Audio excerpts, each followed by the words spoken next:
And let's welcome our national crush, Rashmika Mandana.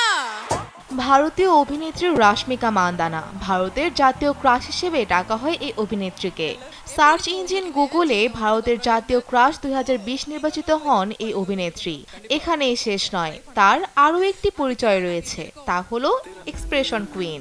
অভিনয়ের পাশাপাশি শারীরিক নানা অঙ্গভঙ্গিতে দর্শকেরা বুঁদ হয়ে থাকেন রাশমিকাতেই। গত বছরের 14 ডিসেম্বর হৃদরোগে আক্রান্ত হন এই অভিনেত্রী। এখন তিনি ভালো আছেন।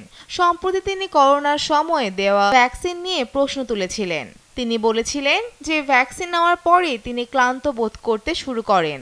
এর আগে এত হার্ট অ্যাটাকের ঘটনা শোনা যায়নি। You know, the journey of 2 hours can be done in 20 minutes. সম্প্রতি প্রধানমন্ত্রীর কাছে খুশি হলেন অভিনেত্রী রাশমিকা মান্দানা। নবনির্মিত অটল সেতু সম্পর্কে তিনি বক্তব্য রাখেন। প্রসঙ্গত, এই বছর জানুয়ারি মাসে প্রধানমন্ত্রী নরেন্দ্র মোদী উদ্বোধন করেন এই সেতু। মুম্বাই ট্রাফিককে দমন করার জন্য এটি করা হয়েছে। জনসাধারণের জন্য এটি খোলা রয়েছে। कोई सोच भी सकता था कि ये होगा? অটল সেতু ভারতের বৃহত্তম সমুদ্র সংযোগ সেতু। 22 কিলোমিটার সেতু যা মুম্বাইকে তার স্যাটেলাইট শহর নাভি মুম্বাইয়ের সাথে সংযুক্ত করে।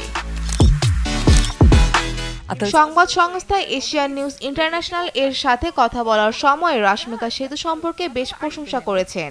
তিনি বলেন, ভ্রমণের জন্য এটি একটি গেম চেঞ্জার। 2 ঘন্টার যাত্রা মাত্র 20 মিনিটে নামিয়ে আনা হয়েছে। Atal Setu is not just a bridge. সাদা স্যুট পরিহিত অবস্থায় প্রধানমন্ত্রী মোদীর প্রসঙ্গে তিনি বলেন, সবকিছুই উজ্জ্বল। 2 ঘন্টার যাত্রা মাত্র 20 মিনিটে করা যায়। বিশ্বাস করা যায় না। কে ভেবেছিল যে এমন কিছু সম্ভব হবে? আজ নাভি মুম্বাই থেকে মুম্বাই পর্যন্ত গোয়া থেকে মুম্বাই আর ম্যাঙ্গালোরকে সংযোগে স্থাপন করেছে। সমস্ত যাত্রা এত সহজে এবং এমন অসাধারণ পরিকাঠামোর সাথে করা হয়েছে। ভারত কোথাও থেমে নেই। গত 10 বছরে আমাদের দেশে পরিকাঠামো বেড়েছে। রোড প্ল্যানিং সবকিছুই জমজমা। তিনি আরো বলেন যে ভারতের তরুণরা স্মার্ট, তারা সচেতন, কাকে ভোট দিতে হবে তা তারা জানে।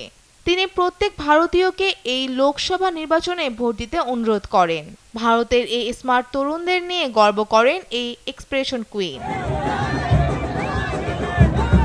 প্রধানমন্ত্রী নরেন্দ্র মোদী রাশমিকা মান্দানার অটল সেতু নিয়ে কথা বলার আরেকটি ভিডিও শেয়ার করেছেন। তার ক্যাপশনে লেখা ছিল, অবশ্যই মানুষকে সংযুক্ত করা ও জীবন উন্নত করার চেয়ে সন্তোষজনক আর কিছুই নেই। দুটি ভিডিওই সোশ্যাল মিডিয়া প্ল্যাটফর্মে বেশ ভাইরাল হয়েছে। ইতিমধ্যে ভিডিও দুটি লাখ লাখ ভিউ পেয়েছে। দক্ষিণী অভিনেত্রী হলেও এই জাতীয় ক্রাশ কাজ করেছে বলিউডের অনেক সিনেমাতেও। রাশমিকা মান্দানাকে শেষবার রণবীর কাপুরের বিপরীতে অ্যানিমেল মুভিতে দেখা যায়। বর্তমানে পুষ্পা 2 দ্য রুল সিনেমার মুক্তির অপেক্ষায় রয়েছেন এই অভিনেত্রী। এছাড়া সিকান্দার ছবিতে সালমান খানের বিপরীতেও দেখা যাবে তাকে। ফৌজিয়া ফারিহা, দেশ টিভি।